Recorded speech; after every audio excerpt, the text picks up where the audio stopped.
Oh, Elizabeth. Elizabeth May. Elizabeth, chain yourself to a tree, May. Why have you not learned? Why have you not learned that Mark Carney isn't going to do what you think he's going to do? This right here, this episode might be the most Canadian political plot twist of 2025, and somehow it didn't come out of a Netflix series or an episode of Veep. No, it came from our own parliament again, our own leaders again, and specifically from the long-term leader of the Green Party, Elizabeth May, who has now stepped forward and said that voting for Mark Carney's Liberal budget was, quote, a mistake she will never make again. Welcome to The Last Word here with Bakes on Things. It's your Wednesday. Let's say that again. She voted for the budget. She voted confidently, loudly, proudly. She stood up, put her hand up after a dramatic delay, and made herself the moral voice in the room. And now, less than a month later, she regrets the whole damn thing. Regrets it. Don't even remember I did it. I'll never do that again. Well, folks, this is the state of our politics in 2025. An MP can climb up on the roof, shout their decision to the country, wag their fingers at you and I for not believing in it, and anyone who doubts their virtue, and then turn around weeks later and go, whoopsie doodle, my bad, never doing that again. And I'm sorry, but if that isn't the perfect metaphor for this entire generation of leadership in Ottawa since 2015, Liberal, NDP, what Green, what have you, I don't know what is. This actual episode is not about Elizabeth May as a person. We're not going to tear her down for this entire episode. This is about what her flip-flop actually reveals about our government, what the rot underneath the deck of Parliament is looking like, the decay in how politics works in this country, and the total collapse of accountability and seriousness in our governing class. Because we're going to break this right down. And trust me, by the end of this episode, you're going to see why this story matters way more than you think it does. Way more than the headlines have tried to tell you it does. Because now, the headlines have all dissipated. Okay, we reported it, it's gone now, bye-bye, forget it. Because it exposes exactly why Canadians don't trust our parliament anymore, why everything feels rigged, and why Mark Carney continues to skate by without ever taking responsibility for anything. Let's go. Welcome to Bakes on Things. Welcome back to Bakes on Things. I'm Chris Baker. Don't forget to like, subscribe, join the conversation on all of this down below. Are you tired of the games and the flip-flopping?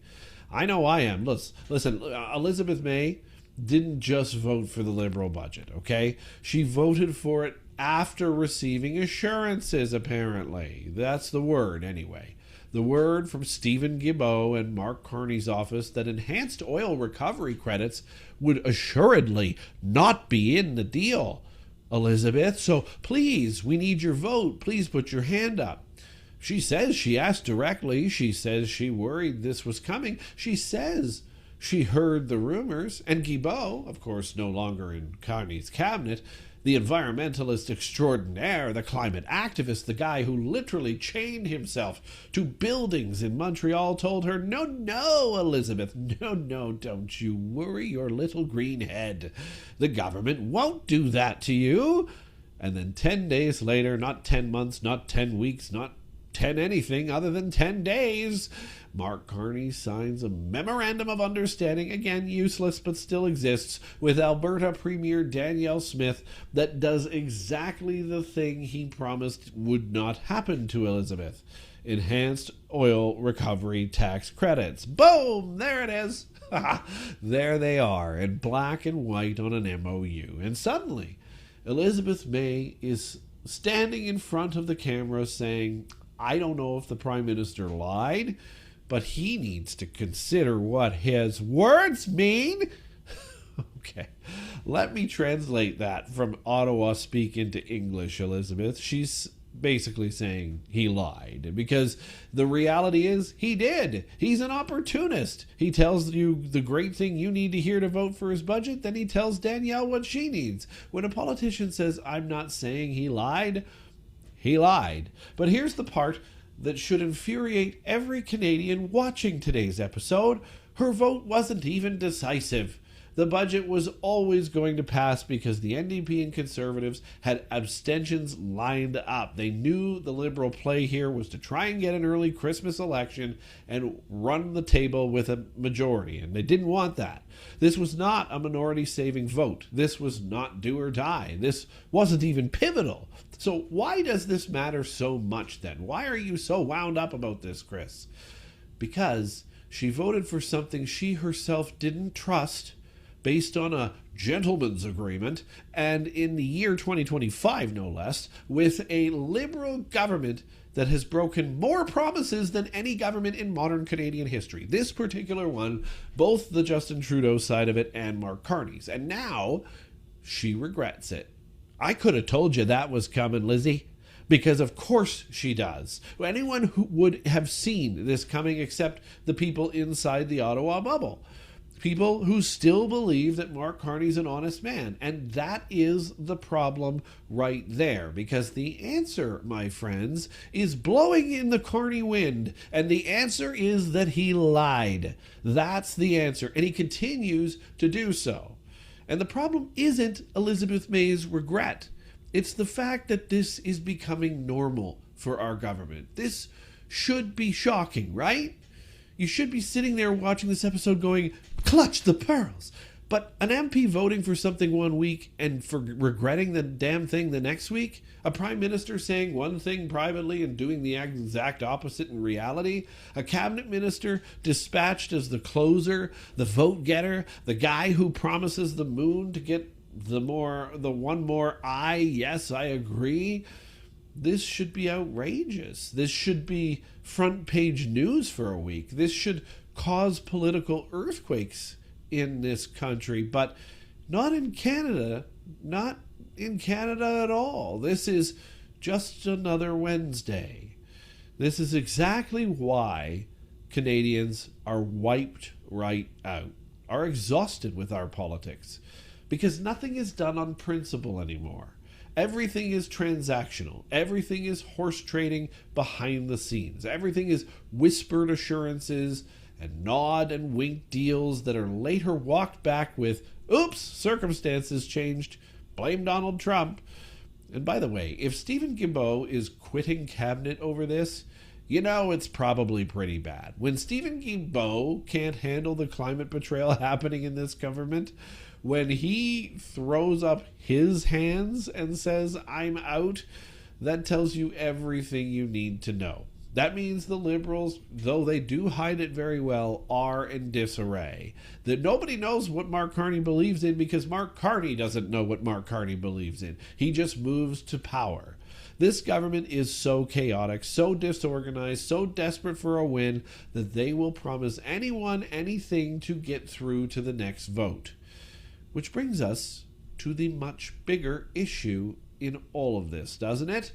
What do you think that is? Well, what this says about Mark Carney's leadership. Of course we were going to go there, and I know you Liberals love it when I do that, right, George Moody? Anyway, Mark Carney came into office selling one thing, and that was his competence, the steady hand. The global adult in the room, the economist with the plan. He told us, he told each and every one of you, he told me, he told all of Canada, trust me guys, trust me, I know what I'm doing, Well, here's what competent leadership doesn't do, Mark. Competent leadership doesn't send a cabinet minister to secure a vote on the basis of a promise the prime minister breaks less than 2 weeks later. I mean, as much as Elizabeth May has been a political joke for some time, she's not really all that wrong here. She just was really wrong in trusting Mark Carney. Because Mark, competent leadership doesn't publicly humiliate your own minister to the point where he actually ends up resigning because you embarrassed him.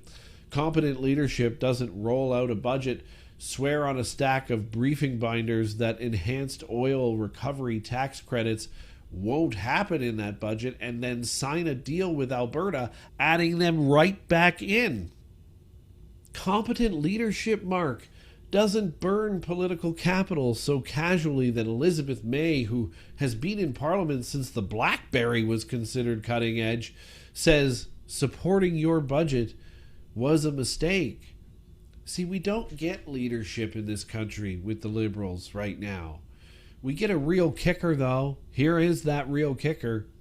If Elizabeth May got played by the PMO, if Stephen Guilbeault got played by the PMO, if environmentalists, who he claims to support and love and even wrote a book about, got played by the PMO, do you know who else gets played by the PMO?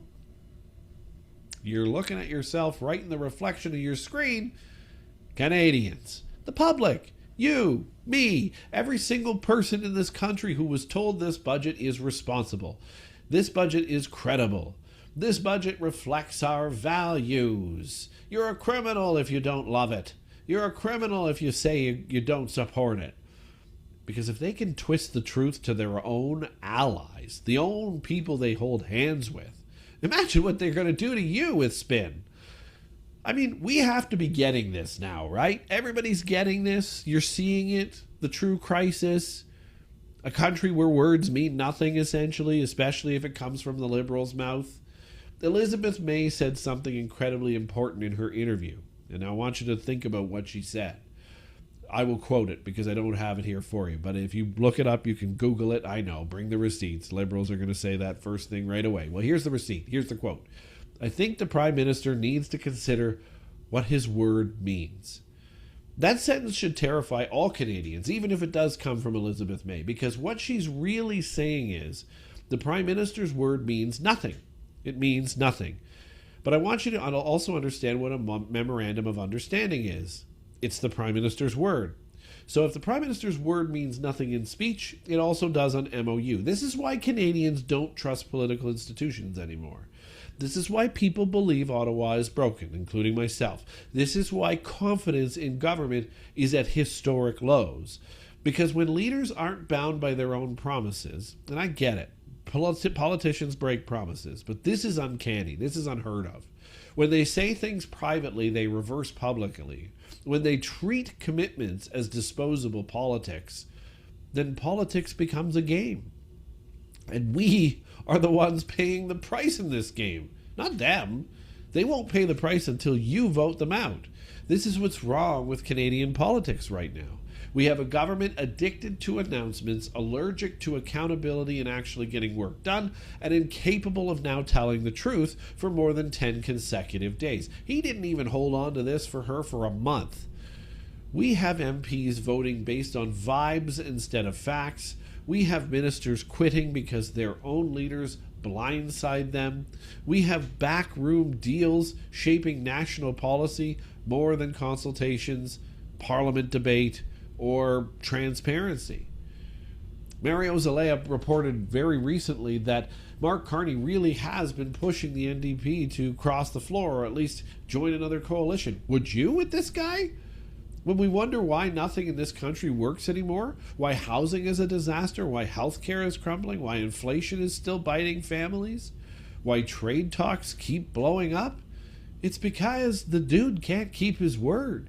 He's constantly lying. Jasmine put out an episode last night talking about CTV catching him in another lie. Why everything costs more and delivers less is because he lies.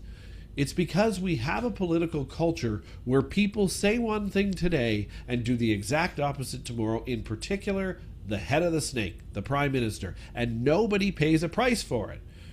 Except, of course, Canadians in the end. You do, at the gas station, at the till, paying your bills, paying your hydro, paying your rent, paying your mortgage, all of it. Elizabeth May's regret is actually a warning shot. This might be the most supportive of Elizabeth May I've ever been. When a veteran parliamentarian basically throws her hands up and says, I kept my word, I voted on principle, I believed the man who told me these things would not be included, but I will never trust this government again? Why in the world would you? That is not a small moment. That is not a procedural footnote. It's why the news reported it and then quickly buried it again because they realized what this actually says. This is a 5-alarm warning siren. Because if even Elizabeth May, who sits in Parliament every day, someone who has spent her whole career preaching cooperation, consensus, civility, process, say what you will about her, if she is saying never again, then this government has crossed a line so obvious and so self-inflicted that the people inside the system are walking away. And I'll tell you what this means as we get this wrapped up for you today.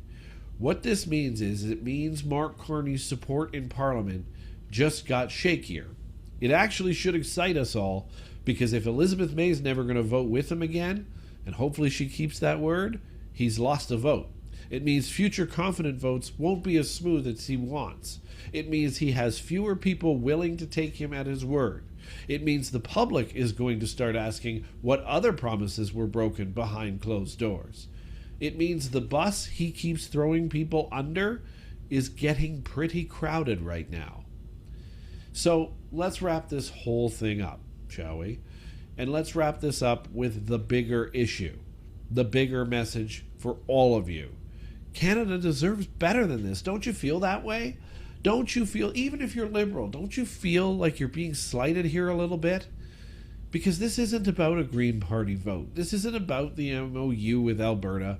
This isn't about enhanced oil recovery tax credits per se, or CCU's definition of carbon storage fine, whatever they want to call all of this stuff. This is about something far deeper. Canada as a country cannot function if the people running it can't keep their word for more than 10 days. We deserve adults in the room. That's what we deserve as a country. We deserve honesty. Each and every one of you does, no matter what your political party affiliation is. We deserve leaders who don't say one thing privately and then sprint across the country to sign the opposite into an agreement just 5 to 7 days later. We deserve accountability, real accountability, not after the fact regrets, not political buyer's remorse, not mistakes we won't make again, quote unquote, but because here's the truth, the government, or this government I should say, is running out of runway. They know this. They're running out of excuses. I think they know that. They're running out of people willing to defend them. And now, they're even running out of MPs willing to stand by their own votes. That's scary. That is not normal. That is not a healthy parliament. And it is absolutely not sustainable in any way. Elizabeth May's regret isn't the story. We know this. But it is the symptom. And we as a country need to start paying closer attention. Thanks for watching Bakes on Things. I'm Chris Baker. Don't forget to like, subscribe, and of course, again, as I said, join that conversation down below. What do you think of this story? You know, this story was pulled from headlines just days after it came out. Where are you on all of this? Do you think that you could ever trust Mark Carney? Do you think that you could ever trust a liberal? Do you think that Elizabeth May is right here to have said, hey, I regret this? Are you actually in her corner for once? Answer the questions down below, and we will chat about it again together as you chat. But also join us tomorrow at 6 a.m. for the first sip for your Thursday. Thanks so much for joining us, and I hope you have a fantastic rest of your Wednesday evening. Talk to you soon.